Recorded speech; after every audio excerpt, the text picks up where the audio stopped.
يعني انت في نسل الاغراب حاولت تخليها تقلد شاديه في شيء من الخوف وسقطت بالثلث. دلوقتي في نعمة افوكاتو عايزها تعمل نبيلة عبيد وعادل امام. ده انت جبار. عادي جدا ان اي سيناريست بيشتغل في السينما او في التلفزيون يكون اتأثر بوحيد حامد، سواء في جملة حوار او في مشهد هو كاتبه او حتى في شخصية هو كاتبها. انما انك تتأثر بيه وتلطش مشاهد من افلامه وتنقلها نقل مسطرة، لا بقى. لنا هنا وقفة يا استاذ سامي. المخرج محمد سامي بيتعاون مع الكاتب النحات مهاب طارق في كتابة مسلسل نعمة الافوكاتو.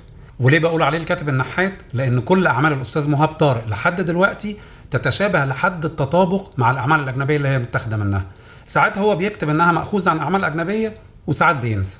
وفي مسلسل نعمة الافوكاتو في مشهدين وبالتحديد في الحلقه الخامسه منقولين نقل مسطره من افلام مصريه محفورين في ذاكرتنا، وخليني افكرك بيهم. المشهد الاولاني هو مشهد نعمه وهي سايقه العربيه وبيطاردها الراجل اللي كان بعته وراها كمال الالفي. المشهد ده متاخد بالحرف من فيلم كشف المستور لنبيل عبيد. الفيلم كان من تأليف وحيد حامد ومن إخراج عاطف الطيب. وبص معايا على المشهد ده.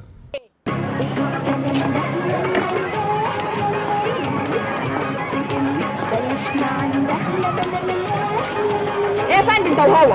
خلاص مفيش ايدك، مفيش خشة، مفيش حاجة، مفيش امهات، مفيش اخوات، ده حتى عيب كده. جرى يا مدام وحد كلمك؟ الله، ما تلحقوني يا اخوان، انا مش عارفه امشي منهم، ما تيجوا تشوفوا، لا انا لابسه مفتوح ولا لابسه قصير، يبقى ايه المطلوب مني؟ انا مش فاهمه. الله، دول ماشيين ورايا من الصبح، لا عارفه اروح ولا عارفه اجي، ايه الحكايه؟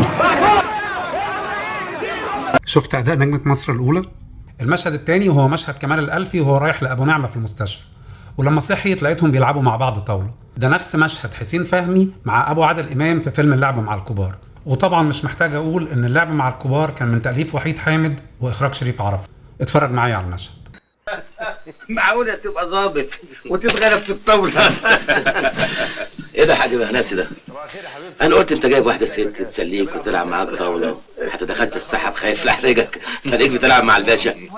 في الحقيقة القعدة مع السيد الوالد مسلية قوي، بس انا ما اعرفش حاجة عنك خالص. كده نعمة الافوكاتو بتقلد حرفيا عادل امام ونبيل عبيد. عادل امام في اللعبة مع الكبار ونبيل عبيد في كشف المستور. العباية واسعة قوي يا استاذ سامي، بالراحة شوية على النجمة.